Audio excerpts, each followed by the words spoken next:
Hello guys, hello mga ka-pretty single mom. So dahil nga payday, kami ay gagala ng aking mga kasama. Ayan nga, excited na ako. Nauna pa akong mag-ayos sa mga kasama ko. Super model nga ako dyan. Pupunta nga daw kami sa Alsad dahil andun nga yung mga kainang Pinoy at mga Filipino store.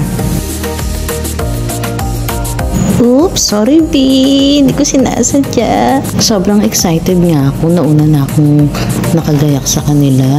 Nahuli kami tuloy si Georgette, tawanan nga kami guys. Video nga ako while waiting. I-celebrate nga rin pala namin yung graduation ng aming mga anak.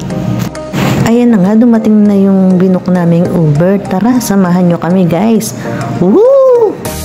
Tatlo nga lang pala kami magkakasama at lahat kami single moms. Kami nga pala ang team Sawi. Char! 3 months na nga pala ako dito sa bansang Qatar at ngayon lang ako gagala sa Alsad. Ginabi na nga kami dahil 10 PM ang labas namin sa work. Alsad nga lang ang pinakamalapit na place sa accommodation namin. At buti na lang, 2 AM daw ang sarado doon ng mga fast food. Tawanan nga lang kami habang nasa biyahe. Sabi nga, tawanan mo ang iyong problema.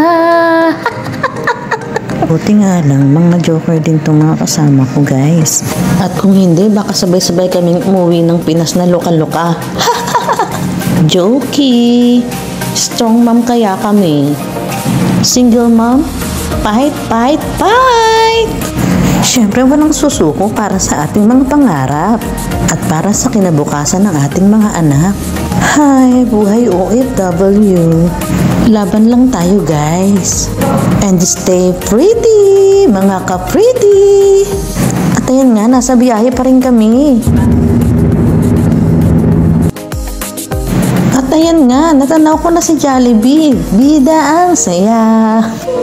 At ayan nga, natanaw ko ng Lapas Bachoy. Bali dyan kami kakain guys kasi late na sila nagsasarado.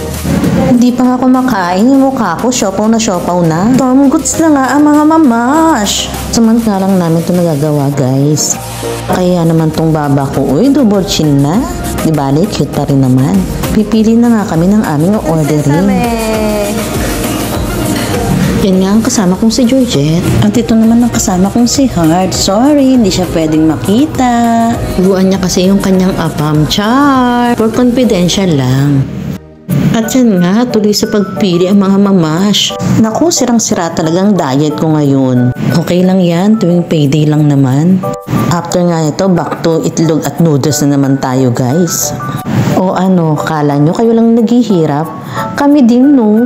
Tipid-tipid din pag may time, lalo na sa aming mga may mga obligasyon. Yung tipong dalawa kayong gumawa ng pamilya, tapos ikaw lang yung bubuhay. Saklap besh! Hostesya, asan ka ba? Ayan tuloy, nag-emote na tuloy ang kapriti nyo. Char, piliin natin maging masaya guys. Ang importante, yung mga anak natin, mabigay natin yung mga pangangailangan nila. Ang daming ang pagpipilian guys, puro Filipino dishes. At ang nakakaloka, only rice na siya guys. Kaya go na kayo dito sa Alsad. Mapapawaw ka talaga sa mga menu nila. Unang sinerve ang aming pineapple juice. Halos Pilipino nga ang mga nag-work dito. Naka-order na rin kami ng aming kakainin. At ayan na nga, sinerve na ang sili at lemon na ihahalo sa aming order. Bulalo, sweet and sour, at ang aking favorite na walang kasawa-sawang beef sisig. Sobrang na-miss ko nga to guys kasi yan lagi yung ino-order namin ni X. May Lapas Bachoy din kasi dun sa Saudi. Dun ako unang nag-abroad guys. Erase. Kumain na lang tayo at baka mapa-emote na naman ako. I-enjoy na lang natin ang ating single life. Focus sa ating mga goals. Focus! Ayan nga, super lapang na kami dyan. Gina si Georgette sa kanyang bulalo. At At ayan nga, super lapang ng mga mamash. Sobrang Tom Goods na talaga guys. Siyempre, maritisan while lapang. Enjoy eating! Napa-order pa ako ng kalahating rice dyan. Pero hindi ko rin naubos kasi nga hindi na rin ako sanay ng maraming kanin. Dahil nasa low carb na nga tayo guys. After nga namin kumain, pupunta naman kami sa Philippine Store para bumili ng ibang needs namin sa bahay. Super walking nga ang mga bochog. Sulit na sulit talaga guys yung kain namin sa Lapas Bachoy. Walking nga kami guys para bumaba ang aming kinain. Malapit lang din naman. At ayun nga, dito na kami sa Philippine Store. Hindi na ako nakapag-video sa loob guys. Madali na rin kasi. Makagabihin kami ng sobra. Dahil nga nag-crave kami ng turon at banana cue, talagang dinayo namin to guys. Wala kasing saging nasaba sa Carrefour.